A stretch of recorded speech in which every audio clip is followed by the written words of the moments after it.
नमस्कार साथियों, कर्मसु कौशलम यूट्यूब चैनल पर आपका स्वागत है। तो उम्मीद है मुझे कि आपको पुराने मेरे जितने भी वीडियो हैं अभी तक के यूनिट 1 के यूजीसी नेट सिलेबस की जो हम तैयारी कर रहे हैं, तो यूनिट 1 के जितने भी वीडियो मैंने बनाए हैं वो आपको पसंद आ रहे होंगे। उसी कड़ी में आगे हमने अभी टॉपिक लिया था आधुनिक काल में योग। आधुनिक काल में योग में हमने पहले स्वामी विवेकानंद जी के बारे में पढ़ा, उसके बाद में अरविंद घोष जी के बारे में। अब आज हम पढ़ेंगे स्वामी दयानंद सरस्वती जी के बारे में। स्वामी दयानंद जी सरस्वती। पहले इनका बेसिक जो है सामान्य परिचय जानते हैं। इनका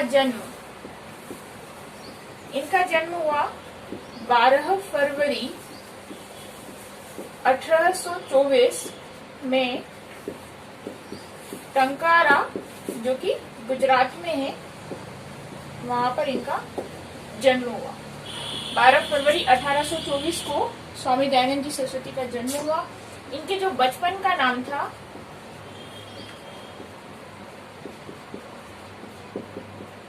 वह था मूल शंकर। इनके बचपन का नाम था मूल शंकर। इनके गुरु जी थे, इनके गुरु का नाम था स्वामी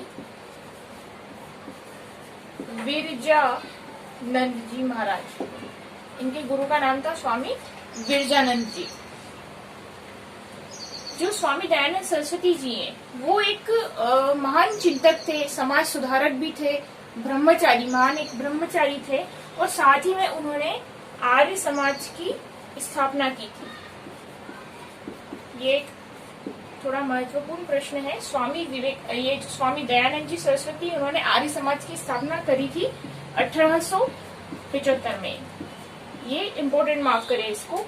आर्य समाज की स्थापना करी थी 1875 में, और उन्होंने ही हिंदी को जो है आर्य भाषा का नाम भी दिया था।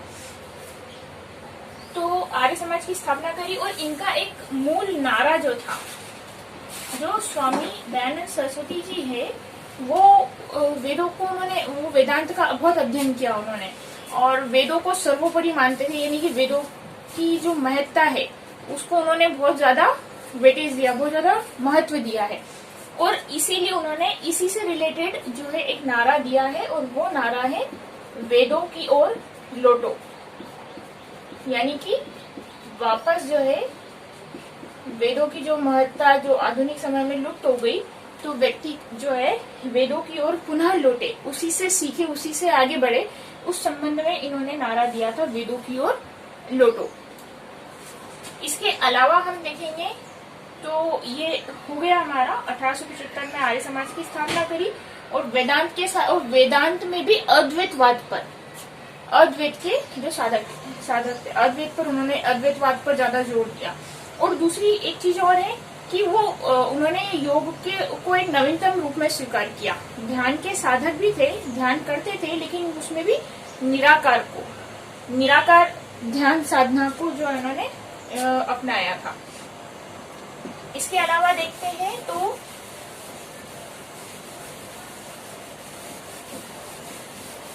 उनकी, अब हम देखते हैं कि उनका जो दर्शन था उसके 4 स्तंभ थे। उन्होंने अपने दर्शन के 4 स्तंभ माने। वो 4 स्तंभ कौन कौन से थे? कर्म सिद्धांत,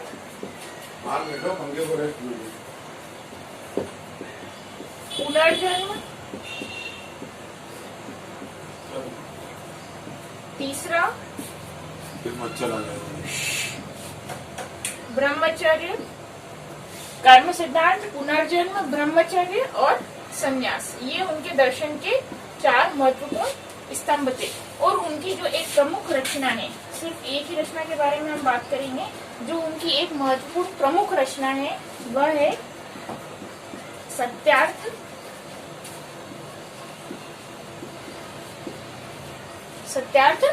प्रकाश। उनके दर्शन के 4 ये महत्वपूर्ण स्तंभ। इसके अलावा जो उनकी महत्वपूर्ण रचना थी वह थी सत्यार्थ प्रकाश। और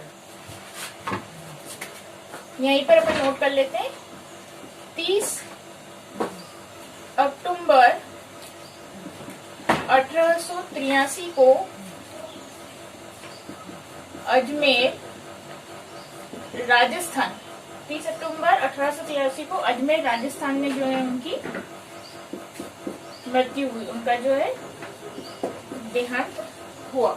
इस प्रकार स्वामी दयानंद सरस्वती जी जो है वो एक बहुत बड़े समाज सुधारक थे और वेदों की ओर लौटो जो प्रमुख प्रश्न बन जाएंगे, वेदों की ओर लौटो वो उनका प्रमुख नारा था।